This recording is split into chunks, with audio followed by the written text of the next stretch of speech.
muertos se acumulaban en la nieve. Los disparos volaban por el aire mientras los tanques intercambiaban fuego constante. La enorme cantidad de cadáveres dificultaba el avance de los soldados, mientras el hedor a cuerpos pudriéndose hacía imposible continuar luchando. De todas formas, los soviéticos mantuvieron su ofensiva. Si eran derrotados, Moscú, su gloriosa capital, caería en manos de los nazis. Así fueron las batallas de Rjev. Durante más de un año, los hombres del Ejército Rojo arremetieron contra las defensas germanas, buscando expulsarlos de sus posiciones, pero lo único que consiguieron fue teñir de rojo los suelos nevados de la ciudad. Fueron tantos los muertos soviéticos que este lugar pasó a conocerse con el macabro nombre de la Picadora de Carne. Por eso hoy en este nuevo episodio de Historia Militar te contaremos todo sobre los enfrentamientos que se dieron en Rjev, uno de los más sangrientos de la Segunda Guerra Mundial.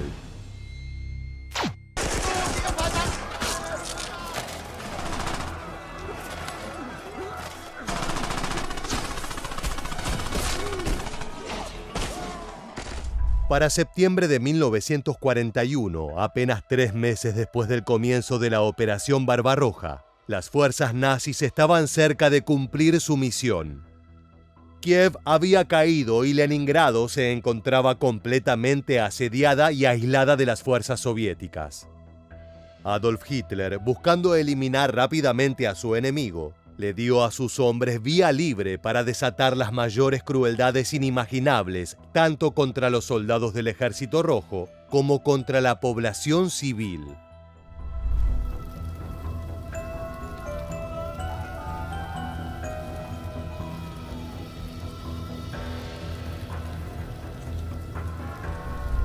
Las fuerzas de Joseph Stalin, sorprendidas por la magnitud de la ofensiva, no tuvieron ninguna chance de frenar los ataques iniciales. Los ejércitos rusos fueron destruidos sin piedad. Miles de soldados murieron en un corto plazo de tiempo, pero esta pesadilla no había hecho más que empezar.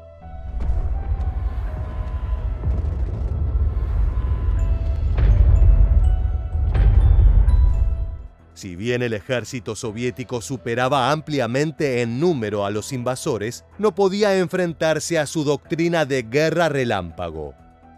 La infantería alemana, apoyada por sus vehículos acorazados y por sus aeronaves, destruían las posiciones rusas sin apenas disminuir la velocidad de su avance. Las bajas de los defensores aumentaban a un ritmo desenfrenado. La única estrategia de sus generales parecía ser enviar aún más hombres al frente, pero esto estaba lejos de mostrar resultados favorables. Lo que conseguían a cambio era la muerte de decenas de miles de personas.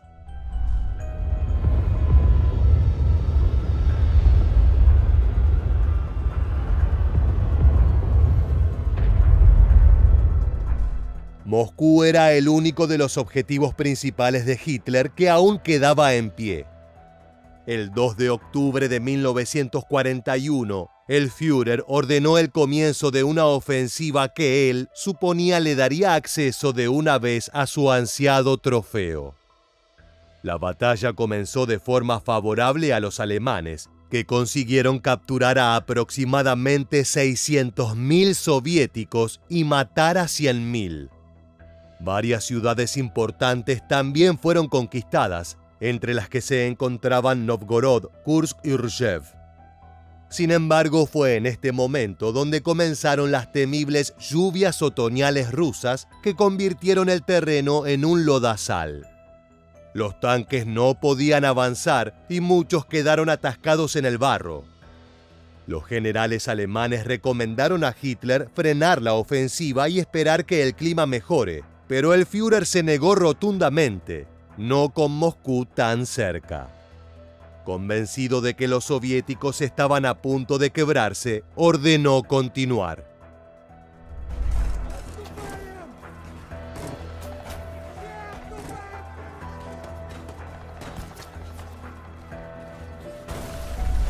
El 2 de diciembre de 1941, cuando los ejércitos nazis retomaron sus ataques, encontraron mucho más difícil avanzar por los bosques moscovitas. No solo las lluvias les jugaron en contra, sino que los soldados soviéticos, al defender el corazón de su país, demostraron una férrea voluntad, luchando hasta el amargo final. Cada metro ganado por los alemanes era pagado con la sangre de sus hombres. Aprovechando esta situación, el Ejército Rojo comenzó un ataque propio que recibió el nombre de Ofensiva de Invierno. Ahora, sin ropa adecuada para las bajas temperaturas rusas y desanimados por el fracaso de su plan, los alemanes fueron los que empezaron a caer como moscas.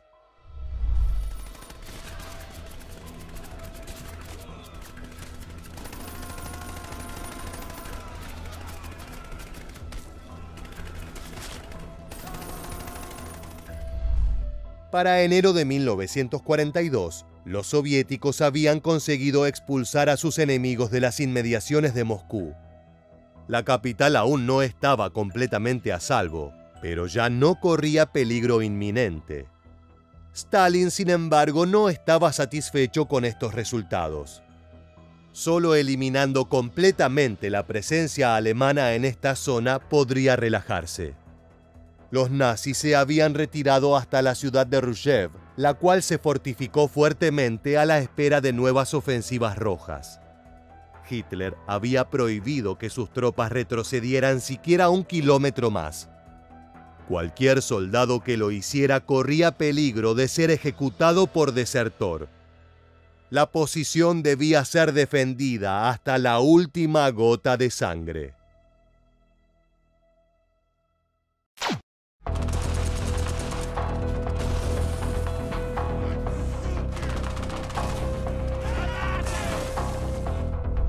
El 8 de enero de 1942, los generales soviéticos dieron la orden de avanzar hacia Ruzhev.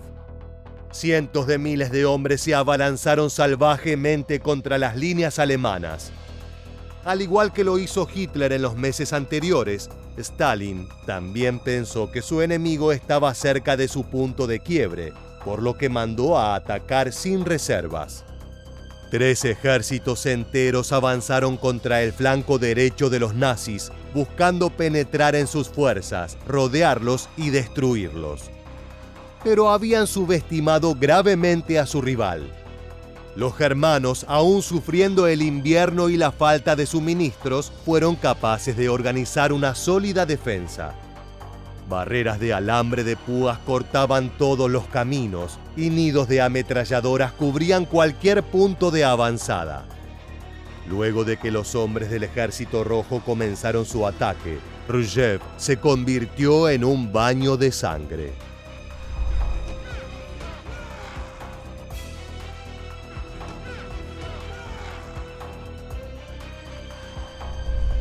La cantidad de soviéticos muertos era tan grande que bloqueaban el camino de los sobrevivientes.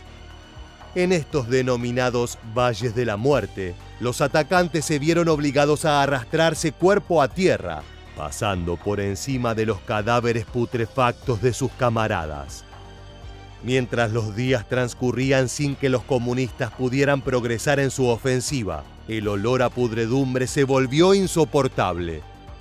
Ni siquiera el frío extremo podía evitar que el hedor llegara a los combatientes.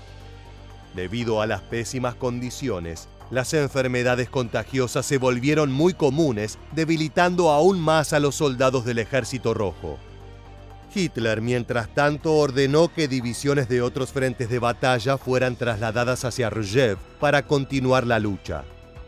Poco a poco la superioridad numérica se puso a favor del lado germano, al tiempo que la cantidad de soviéticos heridos, mutilados o muertos no hacía más que aumentar.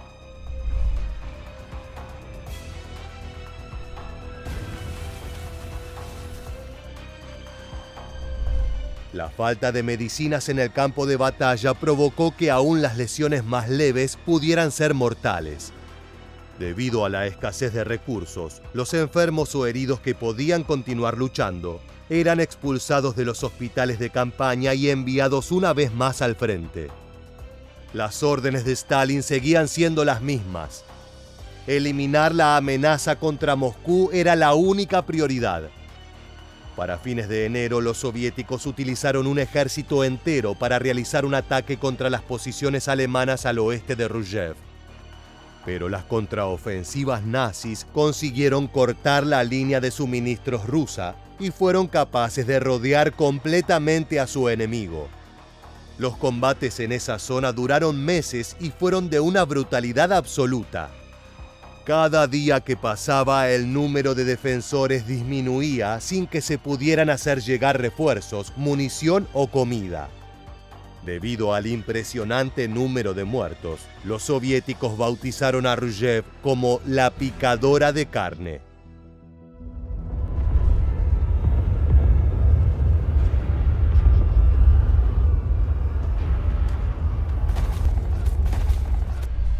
El 2 de julio de 1942, los alemanes iniciaron la Operación Seydlitz, con el objetivo de eliminar permanentemente al ejército soviético cercado.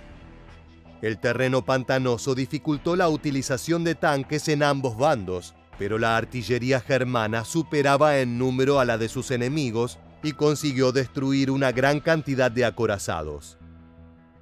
Los rusos intentaron realizar contraofensivas, pero su estado de debilitación era demasiado, y estos ataques lo único que consiguieron fue aumentar sus muertos.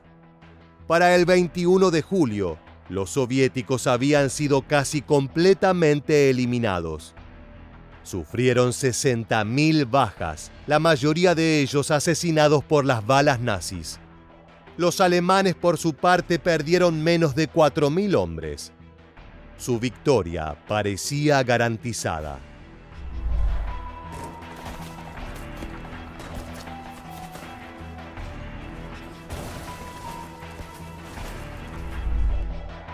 Pero a pesar del exorbitante número de cadáveres rusos que yacían sobre las calles y los campos de Ruzhev, la ofensiva roja debía continuar. Para mediados de 1942, el foco de la campaña alemana había virado al sur y hacia la conquista de Stalingrado. Muchas divisiones fueron enviadas a este frente que se había vuelto de vital importancia para Hitler. Fue entonces que el líder soviético decidió intentar una vez más eliminar a los ejércitos alemanes que amenazaban Moscú. El 31 de julio se dio inicio a esta nueva ofensiva. En esta ocasión, los tanques jugaron un rol clave en el desarrollo de los combates.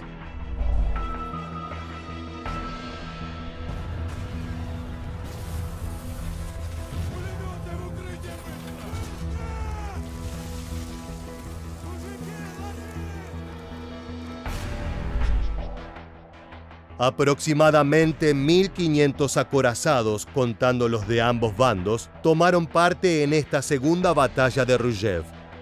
Rápidamente los tanques intercambiaron el fuego de sus cañones, llenando el aire de humo y los campos de los escombros ardientes de los vehículos destruidos.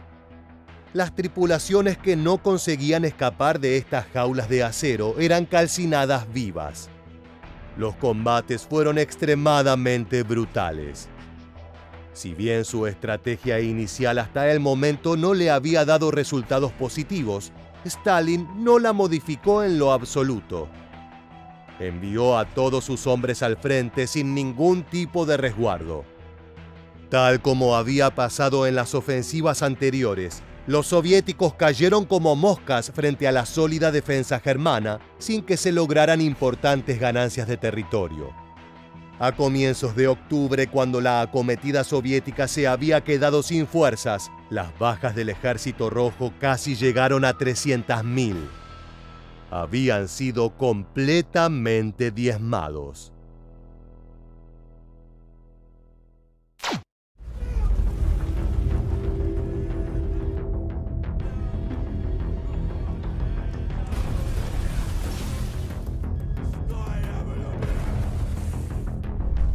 Los alemanes también sufrieron en gran medida la ofensiva de su enemigo. Los soviéticos no solo se encontraban más cerca de Ruzhev que antes, sino que 70.000 nazis habían perecido en el ataque. Todo lo que los germanos habían conseguido fue únicamente mantener el status quo, y era solo cuestión de tiempo antes de que los rusos intentaran nuevamente reconquistar su ciudad. Esta ocasión llegaría el 25 de noviembre de 1942. Aprovechando que el grueso de las fuerzas alemanas seguía compenetrada en la conquista de Stalingrado, Stalin dio inicio a la Operación Marte. Una vez más, el Ejército Rojo se lanzó brutalmente contra las defensas nazis. Los soviéticos consiguieron algunas victorias iniciales, adentrándose en las posiciones enemigas. Pero los alemanes se organizaron rápidamente y una vez más los muertos comenzaron a acumularse en el lado soviético. La picadora de carne de Ruzhev seguía en total funcionamiento.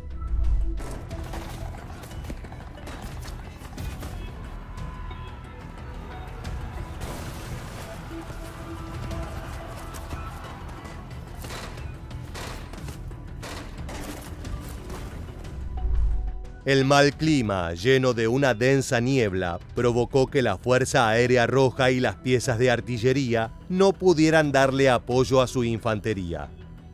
Las ametralladoras germanas barrieron hombres de a montones, mientras que las armas antitanque y la artillería destruyeron a la mayoría de los acorazados soviéticos.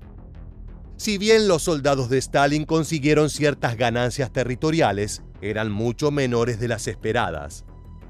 Para el 20 de diciembre de 1942, 500.000 de rusos habían resultado heridos o muertos, y la ofensiva debió ser cancelada. Solo días después, los kilómetros que habían ganado fueron reconquistados una vez más por los nazis. Ruzhev seguía firmemente en sus manos. Pero no era esta la situación en otros puntos del frente. En Stalingrado, lo que algunos generales germanos pensaron que sería una rápida campaña, se había convertido en la batalla más sangrienta de toda la Segunda Guerra Mundial. No solo eso, sino que en febrero de 1943, cuando el ejército nazi allí fue finalmente derrotado, comenzó a invertirse la relación de poder en todo el teatro de operaciones este.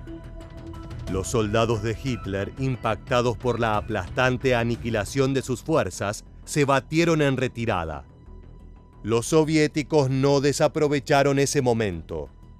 Juntando todos sus recursos, incluidos los millones de hombres en las reservas, pasaron al ataque.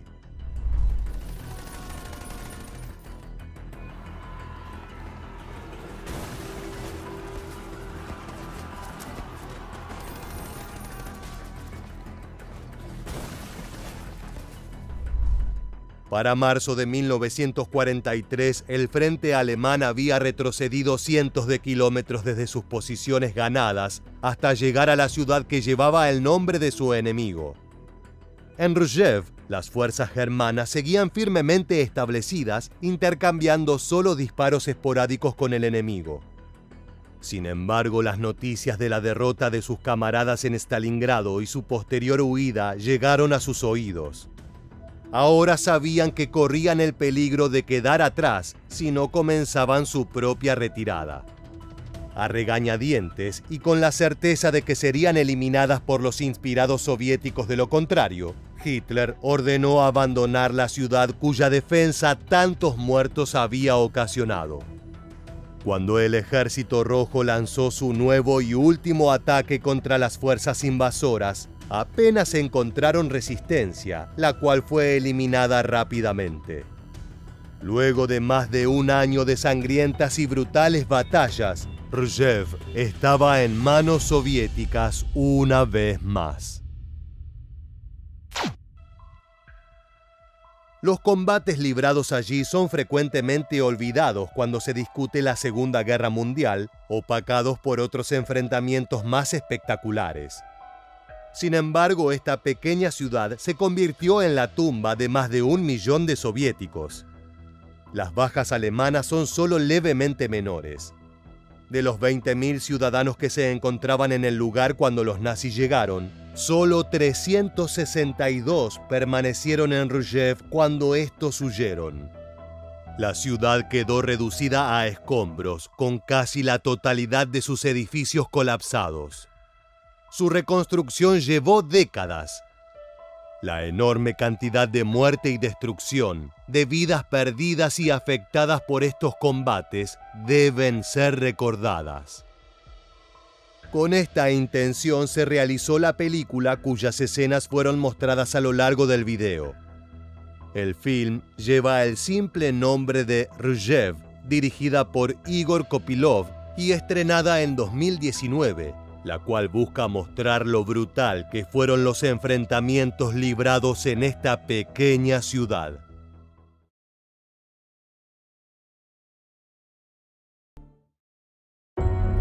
Imagina que por alguna razón estás realizando una excavación en el jardín de tu casa. Quizás se trata de una refacción o tal vez estés ampliando la vivienda. A medida que remueves la tierra, notas que algo no está bien. Lo primero que hallas son municiones antiguas que datan de tiempos de la Segunda Guerra Mundial. Pero luego, a medida que la excavación avanza, te encuentras con esto. Esto fue lo que le sucedió a Jutta Höhn, una mujer germana que estaba intentando construir un estacionamiento frente a su casa en Klessin, un pueblo ubicado cerca de la frontera con Polonia. Jamás hubiera imaginado que iba a dar con los restos de 8 soldados que lucharon contra el Ejército Rojo de Stalin. Sin embargo, esta historia no es para nada extraña, ya que Berlín y sus alrededores están repletos de soldados caídos en batalla que no recibieron un entierro adecuado. Hoy en este nuevo episodio te contaremos todo acerca de ellos. Para comprender esta historia tenemos que remontarnos a los últimos compases de la Segunda Guerra Mundial. A principios de 1945, el Ejército Rojo de la Unión Soviética se encontraba a tan solo 60 kilómetros de Berlín, la capital de Alemania y el corazón del Tercer Reich. Las fuerzas de Hitler estaban al borde del colapso, pero todavía faltaba una última ofensiva para conquistar la victoria. A pesar de que los contendientes del conflicto bélico estaban exhaustos, los millones de soldados que habían perecido en batalla no eran suficientes. Todavía era necesario que murieran decenas de miles de personas más para que la guerra en Europa llegue a su final. Las tropas comunistas estaban a cargo de Georgy Zhukov y Vasily Chuikov, mientras que los germanos eran liderados por el general Helmut Weidling. Desde marzo del último año de la Segunda Guerra, los berlineses se dedicaron a planificar la defensa, pero se hallaban en una clara situación de inferioridad. Ni los números ni los recursos estaban de su lado, y en el fondo los habitantes de la ciudad eran conscientes de que se avecinaba un baño de sangre. Contaban con 750.000 hombres para combatir, pero la gran mayoría no estaba compuesta por auténticos veteranos de guerra, sino por milicianos reclutados a último. El sueño de Hitler de un imperio nazi que durara 1000 años había llegado a un final tan trágico como sangriento. Se estima que los defensores sufrieron casi 1 millón de bajas en la batalla de Berlín, entre las cuales había 100.000 soldados caídos en combate y 125.000 civiles muertos como daño colateral. Por otro lado, los soviéticos recibieron 360.000 bajas, incluyendo a unos 80.000 combatientes muertos. Hacia el 2 de mayo, luego de una intensa jornada de fuego de artillería, el rugido de la guerra amainó. Después de 16 días de devastación, la contienda se saldó con la victoria de las tropas comunistas. Apenas los berlineses se dieron cuenta de que podían salir de sus refugios sin ser abatidos, se abalanzaron a las calles en busca de los cuerpos de caballos para poder alimentarse. Los animales sin vida fueron descuartizados y utilizados como alimento. Luego de tanta hambre y miseria, la gente estaba desesperada por volver a probar un poco de carne. Sin embargo, estos no eran los únicos cuerpos sin vida en las calles de la capital germana. Como queda claro, la última ofensiva dejó como resultado una enorme cantidad de cadáveres a los que fue necesario darles entierro. Buena parte de quienes perecieron durante la defensa de Berlín lo hicieron en la aldea de Halbe, 50 kilómetros al sur de la capital. En la actualidad hay 29.000 soldados enterrados en el cementerio del pueblo, muchos de ellos en tumbas anónimas ya que nunca pudieron ser identificados. No obstante, se piensa que hay decenas de miles de cadáveres más que nunca recibieron un entierro adecuado y que fueron dejados a la intemperie allí donde cayeron.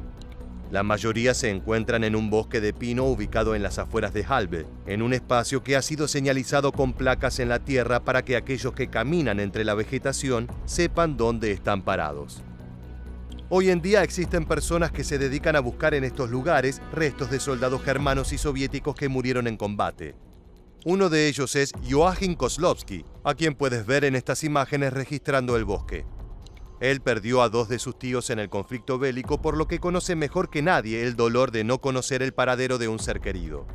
Si bien trabaja por su cuenta, es parte de la Comisión Alemana de Tumbas de Guerra y a veces requiere la ayuda de equipos forenses o de personal especializado en desactivar bombas. Después de todo, si bien han pasado más de 70 años desde el final de la contienda, no son pocos los explosivos que aún siguen activos y que se cobran la vida de personas incautas que no son conscientes de que están pisando una trampa mortal. En el siguiente video se puede ver cómo se detona de forma segura una bomba alemana en la ciudad inglesa de Exeter. Como queda claro, los resabios de la Segunda Guerra Mundial aún continúan entre nosotros. Volviendo a la búsqueda de los restos de los soldados caídos, Joachim explica su trabajo de la siguiente manera. Los muertos tienen derecho a descansar en paz. Un sepulcro digno es algo que solo puede lograrse en un cementerio adecuado. Mi tarea no es simplemente dar con una fosa colectiva con 500 o 600 cadáveres, ponerle una cruz encima y decir ya he cumplido con mi deber. En el momento en el que Joachim se topa con un cuerpo no identificado en el bosque, es cuando comienza su verdadero trabajo, que consiste en catalogar las pertenencias del fallecido y a partir de su análisis, descubrir quién era. Sin embargo, esta también es la parte más difícil de su labor.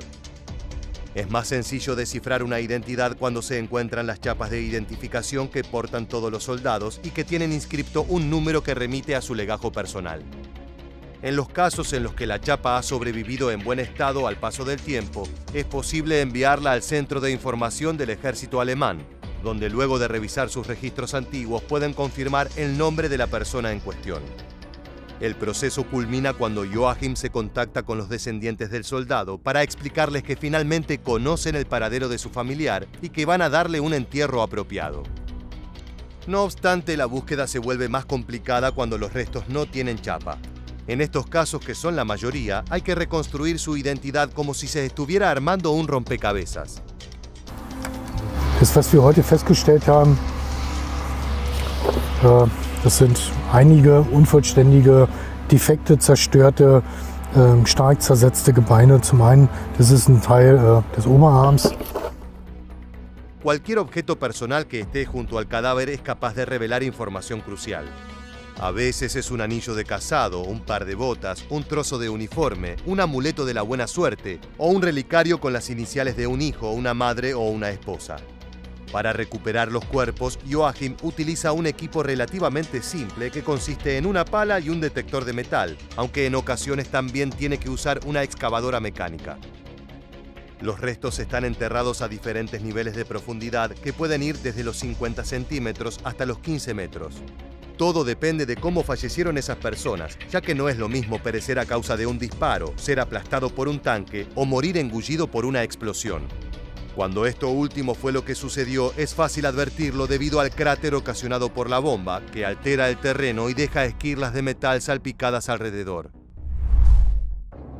El trabajo de Joachim es encomiable, pero no es el único que se dedica a esto. En estas imágenes puedes ver a Erwin Kowalke, quien trabaja desde hace 40 años para la Comisión Alemana de Tumbas de Guerra, y también se encarga de restituir la identidad a los caídos en Halbe. En numerosas entrevistas ha brindado detalles acerca de su labor y de los gajes de su oficio. Por ejemplo, afirma que puede reconocer la edad que tenía el soldado a partir del análisis de la dentadura. No solo eso, sino que además puede determinar si era soviético o alemán, debido a que la alimentación en cada país era diferente y alteraba la estructura dental. Cuando un diente tiene un empaste de esmalte, es decir, cuando ha recibido un tratamiento para reparar el daño ocasionado por caries, es una certeza de que está lidiando con los restos de un germano. La razón es sencilla. Hacia 1945 los rusos no contaban con los materiales suficientes para producir la amalgama de esmalte necesaria para este procedimiento. De la misma manera, Erwin está convencido de que los huesos son capaces de contar historias. Por ejemplo, a partir de los huesos superiores del brazo, es capaz de reconstruir la altura aproximada de la persona. Por otro lado, el estado en el que se encuentra su extremo es un indicativo de la edad. Aunque parezca increíble, hay algo que le sigue quitando el sueño a pesar de que lleva décadas haciendo este trabajo. Uno de los momentos más escalofriantes de recuperar cuerpos es encontrarse con los restos de niños. Él lo explica de la siguiente manera: toparte con un par de zapatos pequeños con huesos de tobillos pequeños te afecta duramente. Para hombres como Joachim Kozlowski y Erwin Kowalke hay un profundo sentido moral en lo que hacen. No se trata de una ocupación cualquiera, sino que gracias a ellos, los descendientes de los soldados pueden finalmente saber la verdad de aquello que sospechaban. Por otro lado, una vez que es identificado, finalmente pueden llorar a su ser querido y homenajearlo en una tumba concreta, sabiendo que sus restos han sido puestos a salvo del paso del tiempo. En relación a esto, uno de los grandes secretos de la Segunda Guerra Mundial tiene que ver con el destino del cadáver de una persona en particular: Adolf Hitler. Tras la rendición de Alemania, los rumores se esparcieron como fuego sobre un mar de pólvora. Todo el mundo se preguntaba si el dictador nazi realmente se había suicidado y si efectivamente fue así, ¿por qué no había un cuerpo para comprobar su muerte? Las teorías sobre esto iban más allá de lo lúdico. Si el Führer había sobrevivido, no parecía imposible que el Tercer Reich resurgiera de las cenizas. Regresemos al 2 de mayo de 1945, la fecha en la que concluyó la terrible batalla de Berlín. Mientras los alemanes se abalanzaban sobre los caballos muertos, las tropas comunistas ingresaban al búnker ubicado debajo del edificio de la Cancillería, donde Hitler pasó sus últimos días. Las primeras en entrar fueron las mujeres del cuerpo médico del Ejército Rojo, que procedieron a saquear el guardarropas de Eva Braun. Por aquel entonces el refugio estaba casi desierto y apenas si quedaban un par de personas dentro. Luego de revisar el lugar en busca de explosivos, llegó el turno de la unidad de contraespionaje soviético, la Smersh, que registró el lugar de arriba a abajo. Hacia la tarde dieron con 2 cuerpos incinerados en el jardín del edificio. Lo primero que supusieron era que eran el líder nazi y su esposa, aunque pronto quedó claro que estaban equivocados. El pie deforme y retorcido de uno de los cadáveres hacía evidente que se trataba de Magda y Joseph Goebbels, el ministro de propaganda nazi, que era reconocido por su malformación. El 4 de mayo, la Smersh encontró otros 2 cadáveres enterrados a medias en el cráter dejado por una bomba. Habían sido quemados, pero el fuego solo los había consumido a medias. El oficial a cargo los envió a un hospital en Berlín, donde un equipo forense determinó que habían muerto luego de ingerir pastillas de cianuro. Esto podía demostrarse a partir de las astillas de cristal clavadas en sus dientes. Para confirmar su identidad, los soviéticos rastrearon a Käthe Huysman, la asistente del dentista de Hitler, quien todavía tenía las radiografías de la dentadura del líder nazi. Fue así como confirmaron la identidad del dictador y lograron, apoyándose en los testimonios de los alemanes que quedaban en el búnker, determinar lo que sucedió en sus últimos días de vida. Aquí puedes escuchar a Richard Evans, uno de los mayores especialistas en la historia del nazismo, hablando de ello. On his last birthday, the 20th of April 1945, as is shown here, Hitler appeared in public a final time to review a unit of Hitler Youth soldiers who had been fighting to defend the capital. Most of the leading figures in the regime now left Berlin. Hitler gave way briefly to despair, telling those who remained that everything was lost. He was going to shoot himself. El 30 de abril, Hitler y Eva Braun ingresaron a su estudio personal conscientes de que ya no saldrían de allí. Es imposible saber cómo fue su última conversación, pero sí se sabe que tomaron las pastillas de cianuro. Cuando comenzó a hacer efecto, el Führer colocó una pistola en su sien y apretó el gatillo. Al revisar el estudio donde se suicidó, la Smersh encontró fragmentos de hueso compatibles con la herida que produce un proyectil al destrozar un cráneo. No obstante, Joseph Stalin ordenó enterrar los cuerpos en secreto en Buch, al norte de Berlín. Al no revelar el paradero de Hitler, buscaba sembrar la paranoia entre los países occidentales, que comenzaron a mirarse con sospecha entre ellos, preocupados porque alguno estuviera ocultando al dictador por razones desconocidas. Recién en 1970, las autoridades de la Unión Soviética mandaron a destruir el cuerpo en una pira funeraria y a arrojar sus cenizas en el río Wideritz, en el centro de Alemania. Al no tener una tumba física, no había lugar a donde los neonazis pudieran peregrinar para rendirle homenaje. Si bien en la actualidad hay decenas de teorías acerca del verdadero paradero de Hitler, los especialistas coinciden en señalar que el Führer se suicidó en su búnker y que sus únicos restos se disolvieron en el río Wideritz hace años.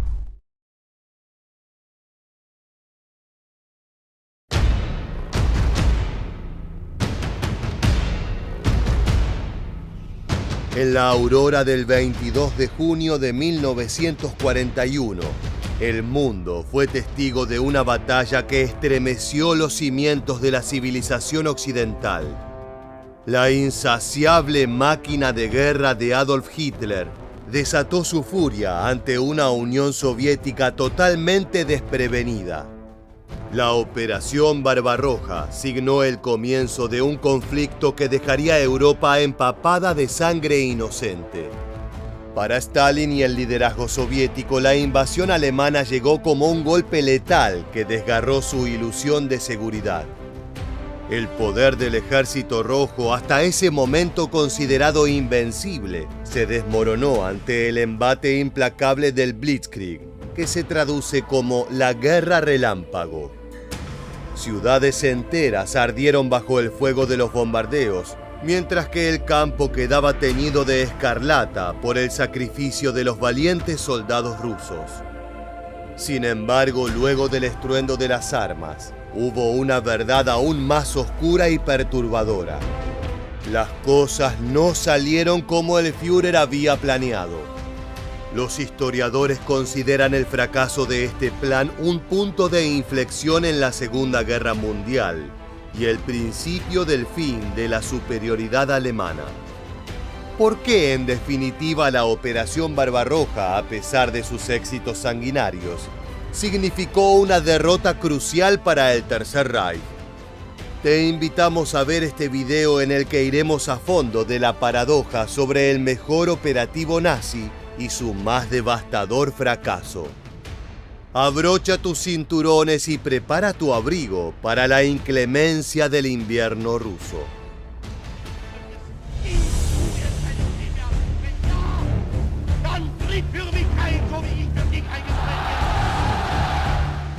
Las ambiciones del Führer en el este no eran simples ansias territoriales, sino una expresión grotesca de su visión del mundo.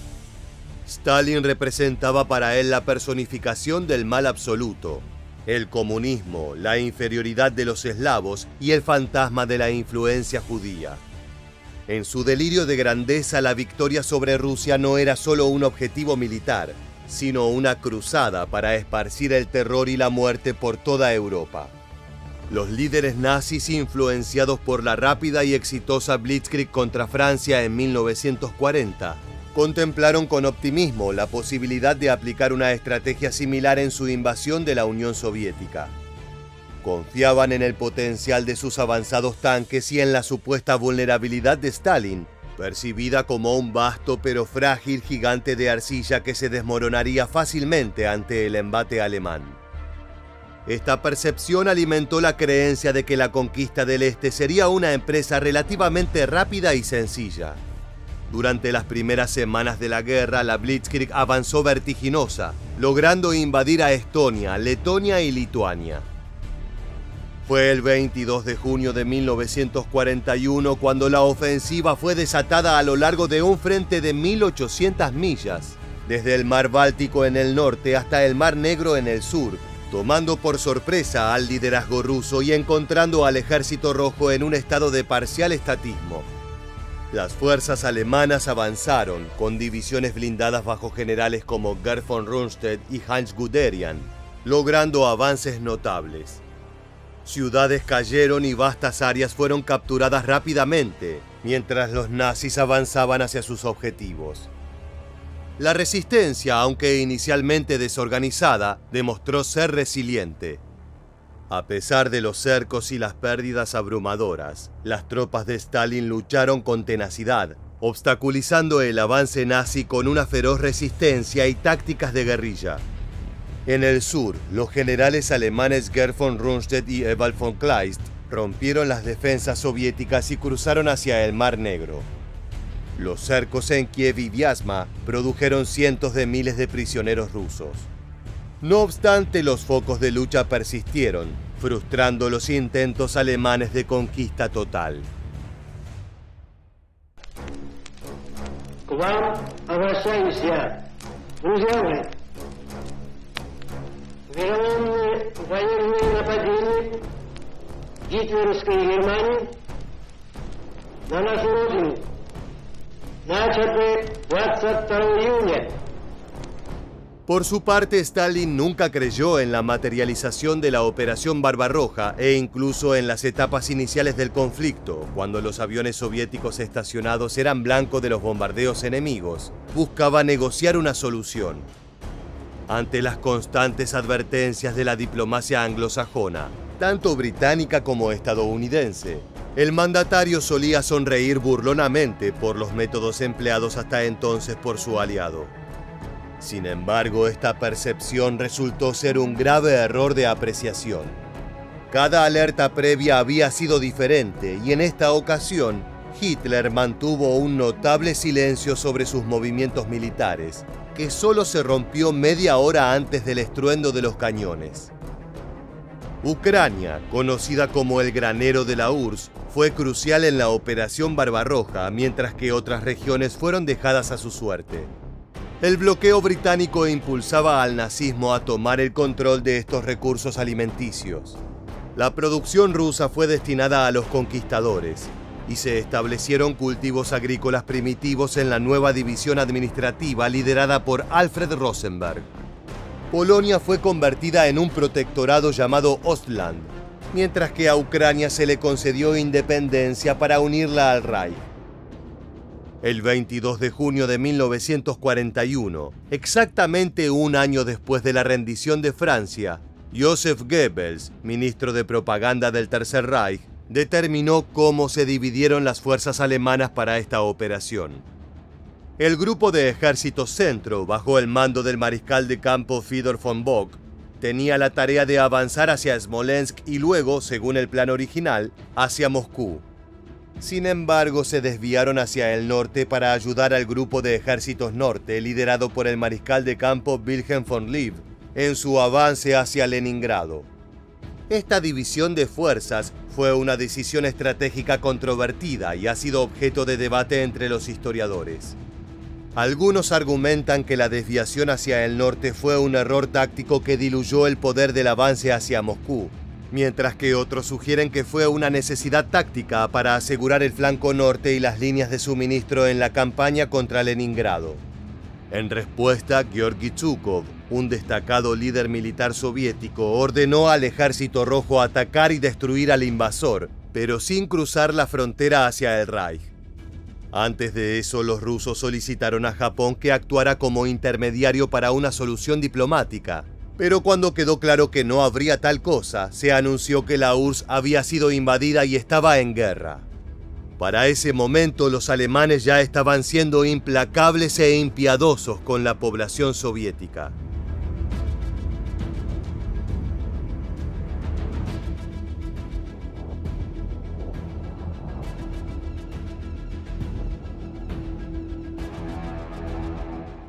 Hitler les dijo a sus comandantes: «Esta es una guerra de exterminio. Si no comprendemos esto, derrotaremos igual al enemigo, pero 30 años después tendremos que volver a luchar contra los comunistas. No hacemos la guerra para preservar al enemigo». Los Einsatzgruppen, unidades móviles de la CSS, desataron una ola de terror en los territorios ocupados en la Unión Soviética. Su principal objetivo era eliminar a los elementos considerados hostiles al régimen nazi, lo que incluía comunistas y funcionarios del Estado ruso. Estas operaciones de fusilamiento se dirigían principalmente contra hombres judíos, aunque también se atacaba a otros grupos étnicos y políticos. Para llevar a cabo estas atrocidades, los Einsatzgruppen establecieron guetos y centros de detención donde concentraban a grandes cantidades de prisioneros. A menudo contaban con la colaboración de personal del ejército alemán, lo que reflejaba la cooperación entre diferentes ramas de la maquinaria de guerra nazi en la implementación de su política genocida.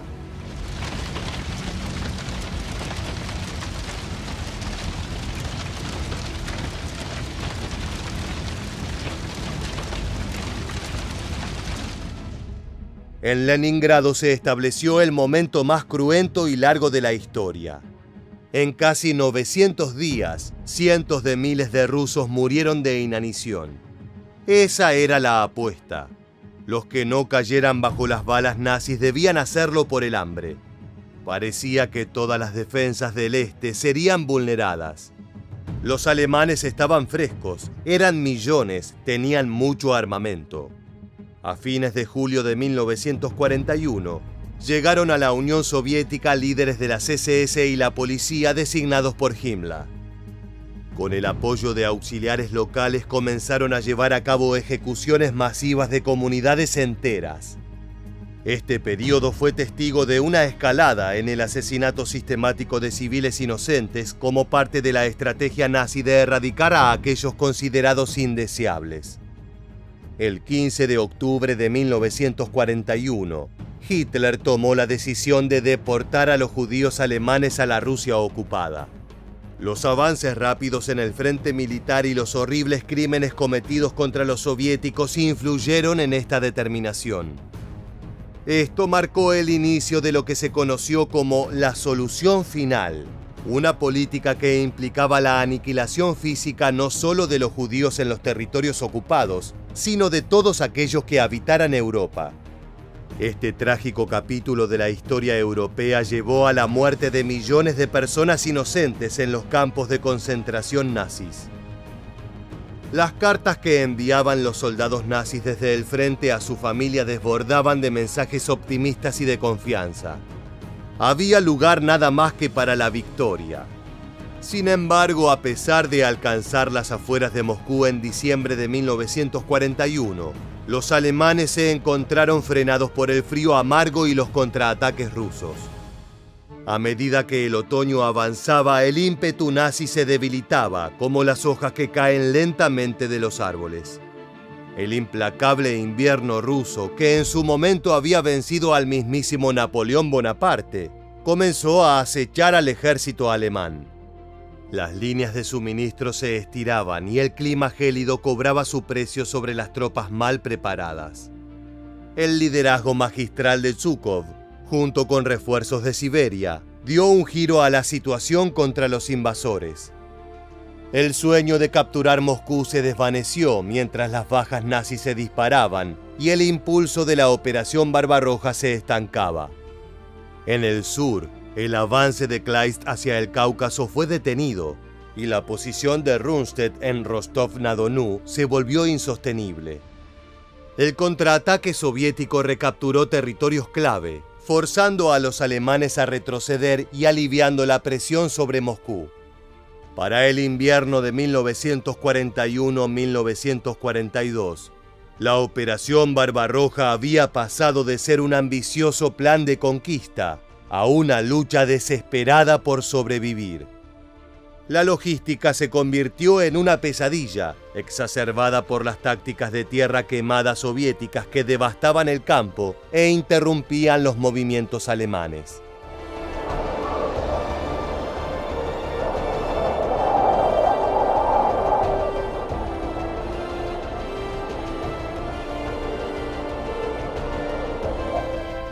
El ejército nazi, mal preparado para enfrentar el crudo invierno ruso, se encontró en medio de una batalla extenuante contra la naturaleza y los desidios defensores soviéticos.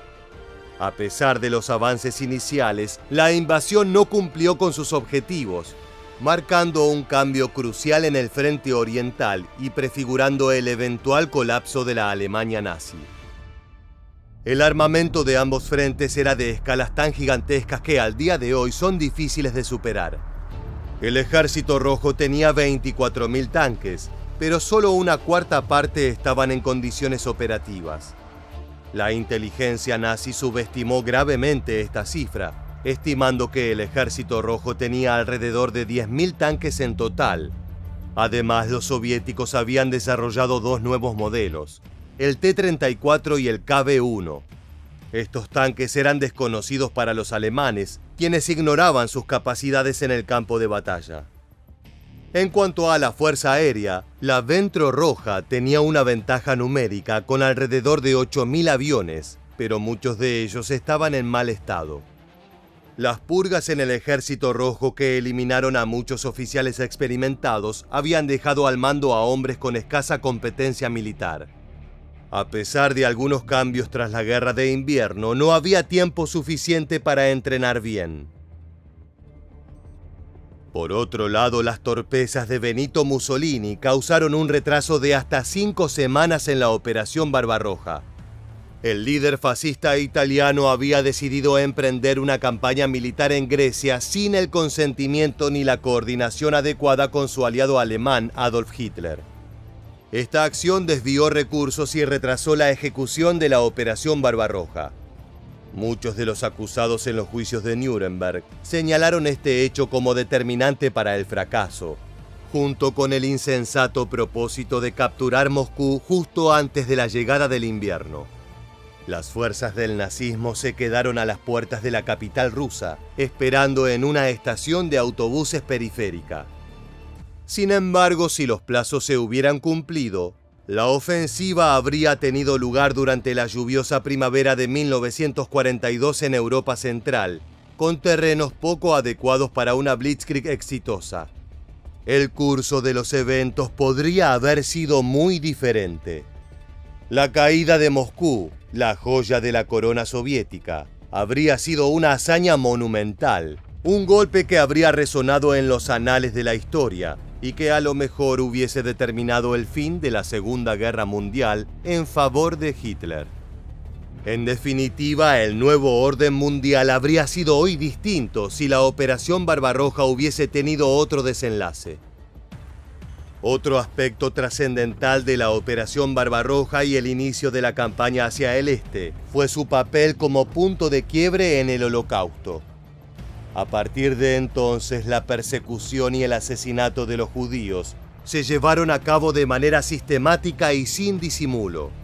Los nazis no desaprovecharon ninguna oportunidad para cometer atrocidades, extendiendo su crueldad a los territorios que dejaban atrás a medida que avanzaban en su invasión militar. A pesar de las adversidades en el frente ruso, continuaron con el exterminio de manera implacable. The offensive was over. But looking at the whole picture as Barbarossa came to a halt, Germany still seemed to be in a good position. Army Group North was sure that the besieged Leningrad was about to fall. Army Group Center were at the gates of Moscow, and Army Group South had taken the Ukraine and Kiev. When the new year came, they planned to finish the job. However, little did they know, the Soviets had an ace up their sleeve. A pesar de la inmensa avanzada alemana, los rusos consiguieron desplazar la mayor parte de las divisiones que se encontraban en la parte oriental de la Unión Soviética, las que hacían frente a Mongolia y Japón, tras descubrir que los japoneses no tenían intenciones de atacar. No eran simples tropas novatas, sino divisiones de campo bien equipadas, y muchas estaban entrenadas para la guerra invernal, provenientes de las gélidas tierras de Siberia. Este movimiento estratégico fue crucial para la defensa soviética. Las divisiones transferidas desde el este se sumaron a las fuerzas ya desplegadas en el frente occidental y fortalecieron la capacidad de resistencia contra la ofensiva nazi. La habilidad de estas divisiones para operar eficazmente en un entorno gélido y hostil demostró ser fundamental para contener el avance de la Wehrmacht y cambiar el curso de la guerra. A medida que la Operación Barbarroja llegaba a su conclusión, las fuerzas nazis y sus aliados se enfrentaban a una realidad desafiante en el frente oriental. A pesar de los avances iniciales, incluida la captura de Kiev y el asedio de Leningrado, se encontraron con una resistencia feroz por parte del Ejército Rojo, que casi logra desbaratar por completo sus avances al acercarse peligrosamente a Moscú. La Gran Guerra Patriótica, como la llamaron los soviéticos, se vislumbraba en el horizonte como una fase aún más intensa y desafiante del conflicto en el este. Después de 1945, la élite de la Wehrmacht emprendió sistemáticamente la construcción de un relato que retrataba al ejército alemán como una entidad exenta de culpa, desplazando la responsabilidad por los crímenes cometidos en Europa del Este hacia las SS. Se difundió la idea de que los nazis eran los responsables de las atrocidades, mientras que el ejército había conducido un conflicto en conformidad con el derecho internacional. Esta narrativa de inocencia fue acogida con entusiasmo por aquellos que servían en sus filas. Incluso el soldado raso afirmaba: «Luché por un ejército limpio, no por un grupo criminal». Así se produjo una absolución colectiva, un alivio de conciencia que perduró durante décadas. Pasó mucho tiempo antes de que la investigación histórica en Alemania pudiera comenzar a desmantelar esta narrativa. No fue hasta 1995 que se desató un debate significativo sobre el tema en la sociedad nazi, impulsado por la exposición Crímenes del Ejército Nazi, Guerra de Aniquilación entre 1941 y 1944. La exposición presentó pruebas documentales, testimonios de testigos y fotografías impactantes que revelaron el verdadero carácter de la guerra en el Este y el papel central del ejército alemán en la comisión de crímenes de guerra y crímenes contra la humanidad. También destacó la complicidad y colaboración de muchas unidades militares alemanas en las atrocidades cometidas por las fuerzas de ocupación nazis en los territorios conquistados. En definitiva, pocos eventos históricos contienen una contradicción tan evidente como este.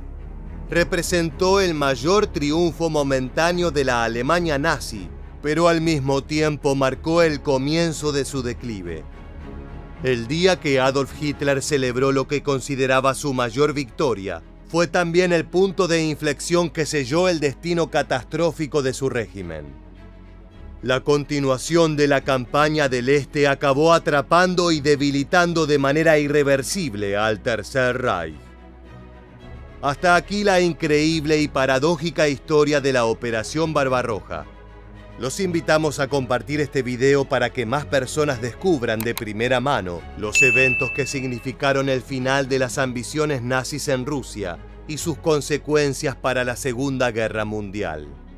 Gracias por acompañarnos en esta nueva entrega de Historia Militar.